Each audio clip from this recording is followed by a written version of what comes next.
Çka e shtyn njeriu me vjedh?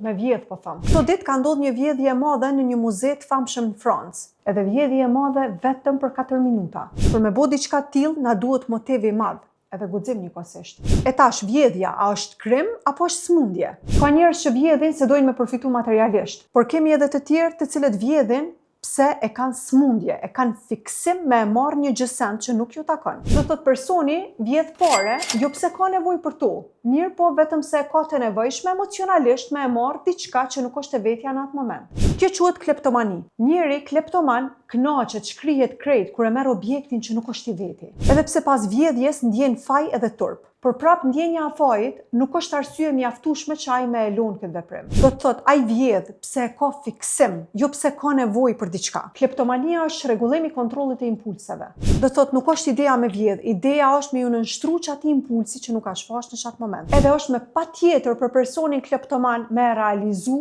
impulsin. Edhe pse nuk duhet hiç. Njeriu kleptoman ka emocione tepër të forta që nuk mundet me i menaxhu. Dhe këto emocione ai shkarkon në momentin që ai merr diçka që nuk i takon. Do të thotë vjedhja në këto raste të kleptomanëve komplet është çështje emocionale në aspektin psikologjik. Nuk ka të bëjë me përfitimin financiar apo material. Po pse bëhet një njeri kleptoman? Ndoshta një fëmijëri ku vazhdimisht je ndëshku për krejt gabimet që ti i ke bërë si fëmijë. Mungesa e dashnisë, neglizhenca emocionale në fëmijëri. Këta janë disa nga faktorët psikologjik të cilët munden me nxit kleptomaninë. E kur vjen puna te trajtimi i kësaj çështje, nuk është ideja vetëm me e nal vjedhjen, por me identifiku se çfarë boshllëku emocional është të mbulu vjedhja.